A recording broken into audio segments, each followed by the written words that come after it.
Hello friend, मेरा नाम अंकित सिंह है और अंकित क्लासेस में आपका स्वागत करता हूं। कल हमने 3.3 चैप्टर स्टार्ट किया था और एक सवाल हमने सॉल्व कर लिया था। तो आगे चलते हैं हम लेसन 3.1 के सवाल नंबर दूसरे पे। उससे पहले आपसे रिक्वेस्ट करता हूं कि ये वीडियो पूरा देखिएगा और लास्ट में पिछली वीडियो की तरह हम इस बार भी कुछ ट्रिक सिखाएंगे जिससे आपको कॉम्पिटिशन में हेल्प मिलेगी। ठीक है, तो चलिए शुरू करते हैं। तो देखिएगा सवाल नंबर 2 में क्या कह रहा है कि क्रिकेट की एक टीम कोच ने 3900 रुपये में 3 बल्ला, तो जाहिर सी बात है दो चीज होगा, एक गेंद होगा, एक क्या होगा, बल्ला। तो मानते हैं हम, क्या मानते हैं, माना एक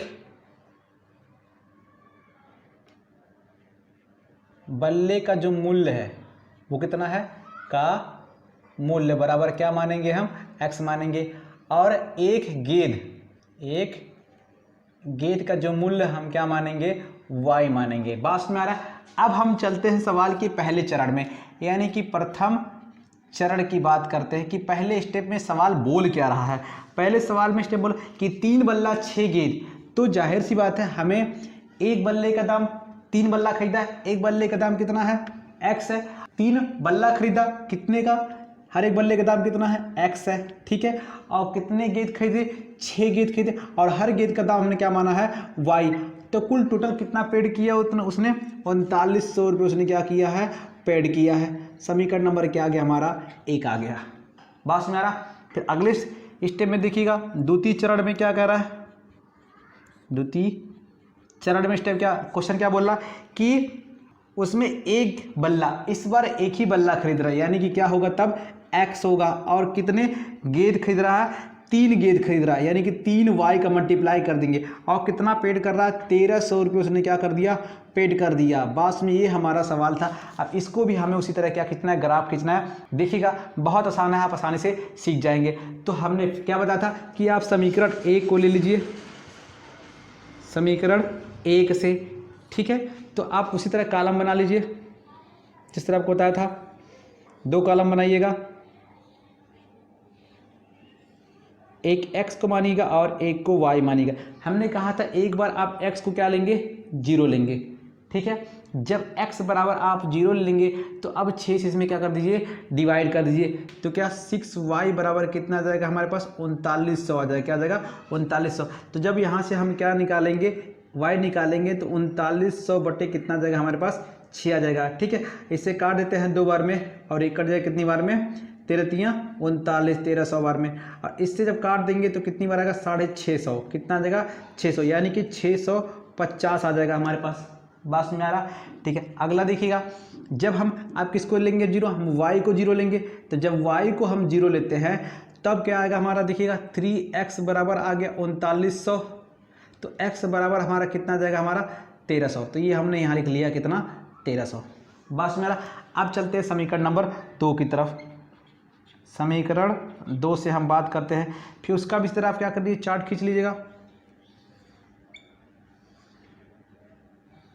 और इसको भी क्या मानिएगा, x और y मानिएगा। ठीक है, अब इसमें भी क्या लेना, x को 0, जैसे x को हम क्या लेंगे, 0 लेंगे, तैसे क्या जाएगा, देखिएगा 3y = कितना आएगा, 1300 बटे 1300 आ जाएगा। तो y बराबर कितना आ जाएगा, 3, 1300 बटे कितना आ जाएगा हमारा, 3 आ जाएगा। ठीक है, कटेगा तो नहीं, ये 1300 बटे कितना आ जाएगा हमारा, 1300 बटे 3 आ जाएगा। ठीक है, तो कितना आ गया हमारा यहाँ पे, 1300 बटे कितना आ गया, 3। अब हम जब y 0 लेंगे तो x बराबर कितना आ जाएगा हमारे पास, 1300 आ जाएगा। बात में आ रहा है। अब हम क्या खींचेंगे, इन दोनों के बीच ग्राफ खींचेंगे, हम एक ही ग्राफ में काम चला लेंगे। ठीक है, आप 2-2 बना लीजिएगा। अब देखिएगा यहाँ 100 में गिनती चल रही है, तो हम 100 का दिखाएंगे डिफरेंस। ठीक है, ये x और ये x डैश और ये y डैश। एक चीज़ देखिएगा, जो हमारे NCERT के बुक में था, जो हमने यहाँ पे 3 बोला था, असल में ये 3 नहीं था, ये कितना था हमारा, 2 था। ठीक है, NCERT के बुक में तो 3 दिया, लेकिन असल में ये क्या है, 2 है। जब इससे हम इसमें डिवाइड करेंगे तो ये भी कितना आ जाएगा हमारा, 650 क्या हो जाएगा हमें यहाँ पे प्राप्त हो जाएगा। इसे आप सही कर लीजिएगा, थोड़ा सा गड़बड़ हो गया था। ठीक है, क्योंकि इस बुक में गलत दे रखा है। अब इसका हम क्या खींचेंगे, ग्राफ खींचेंगे, तब देखिएगा, तब अब डिफरेंस जो आ रहा है किसमें, 100 में आ रहा है, तो हम 100 में खींचेंगे। तो x में 1300, यानी कि 100, 200, 300, 400, 5, 6, 9, 10, 11, 12, 13, ये हमारा आ गया कितना, 1300 और क्या आ गया 0। ठीक है, अगले की बात करें 100, 200, 300, 400, 500, 600 और ये 700, यानी कि बीच में क्या आ जाएगा हमारा 650 आ जाएगा।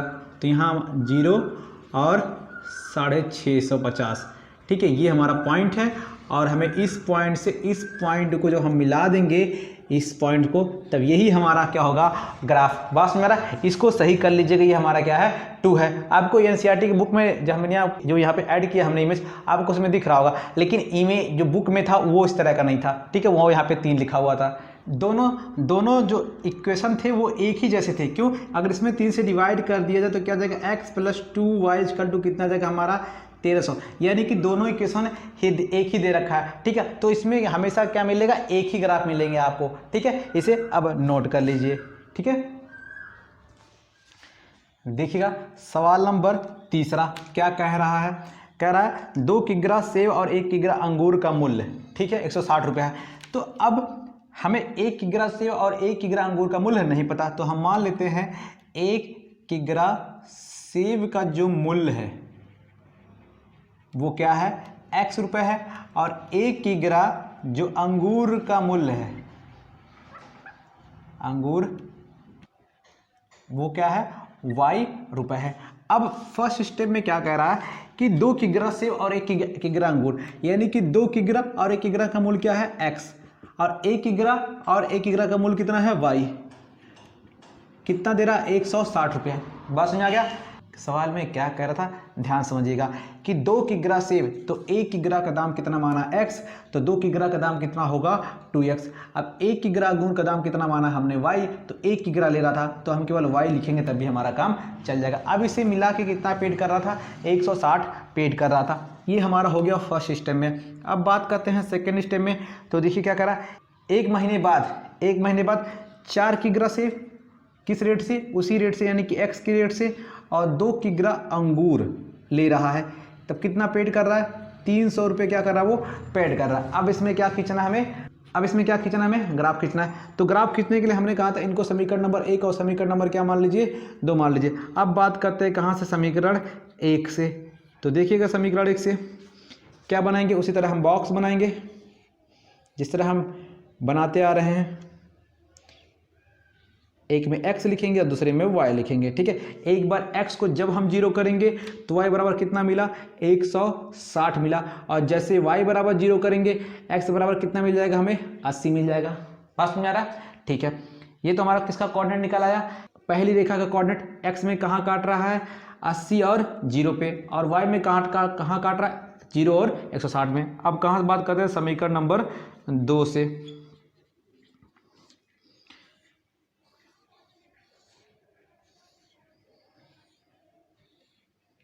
ठीक है, अब यहाँ भी क्या करेंगे हम x और y लिखेंगे।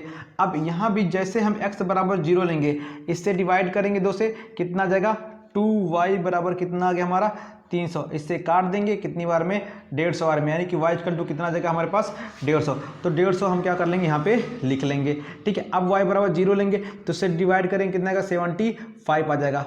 किससे, जब इस 4 से इसमें डिवाइड करेंगे 75 आ जाएगा। अब हम ग्राफ कर क्या करते हैं खींचते हैं। जो यहाँ पे दिख रहा है वो 60, 80 और 150 में चल रहा है, तो हम करीब करीब जो डिफरेंस लेंगे वो कितने का लेंगे 20 का डिफरेंस लेंगे। बस मेरा देखिएगा 20, 40, 60, 80, 100, 120, 140, 160, ये हमारा कोऑर्डिनेट आ गया 160।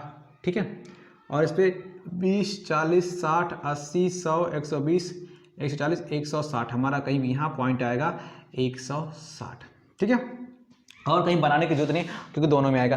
तो पहले की बात करें तो पहली रेखा x में कहाँ काट रही है 80 और y में 0, यानी कि 80 में काट रहा है, ये 20 था, ये 40 से 60 ये 80, यानी कि 80 और कहाँ काट रहा है 0 पे। और दूसरी रेखा कहाँ काट रही थी, वही रेखा y अक्ष पे 0 और 160 पे, यानी कि यहाँ काट रही थी कितना 0 और 160 पे, इस पॉइंट पे। और कहाँ काट रही है इस पॉइंट पे। अब इन दोनों पॉइंटों को जब हम मिला लेंगे तब हमारा ये पहली रेखा का क्या आ जाएगा समीकरण आ जाएगा।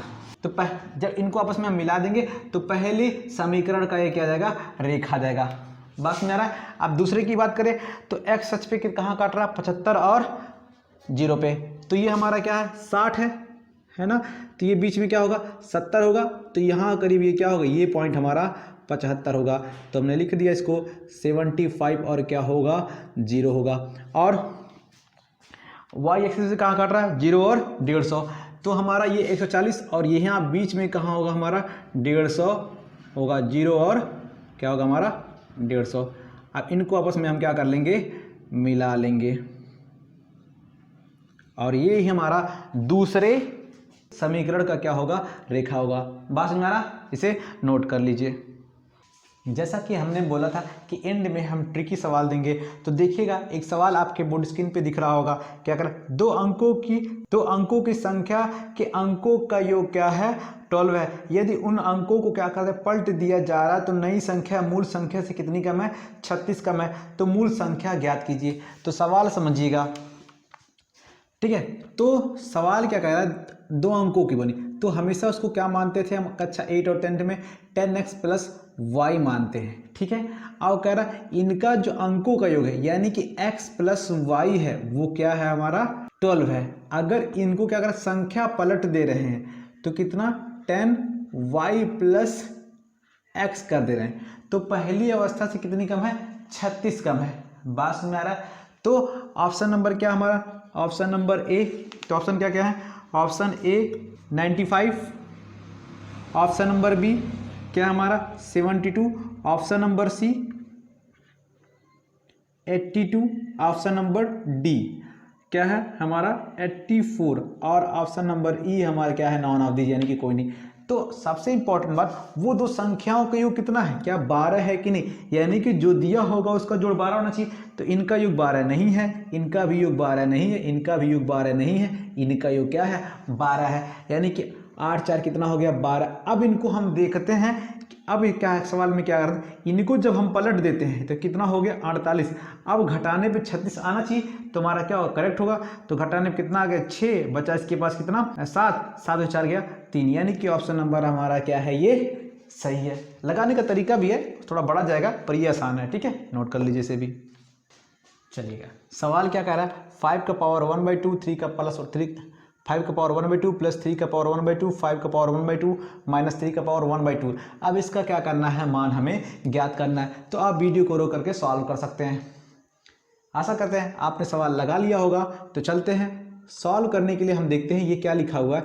ये हम इसको √5 कर सकते हैं आपकी आसानी के लिए, इसको हम रूट क्या कर सकते हैं 3 कर सकते हैं, और अगले वाले को भी क्या कर सकते हैं हम √5 और माइनस √3 कर सकते हैं। अब ये क्या लिखा हुआ है, क्या एक ब्रैकेट में a प्लस बी, एक ब्रैकेट में a माइनस बी, यानी कि a प्लस बी और क्या लिखा हुआ a माइनस बी लिखा हुआ, यानी क्या होता है a स्क्वायर और b स्क्वायर होता है।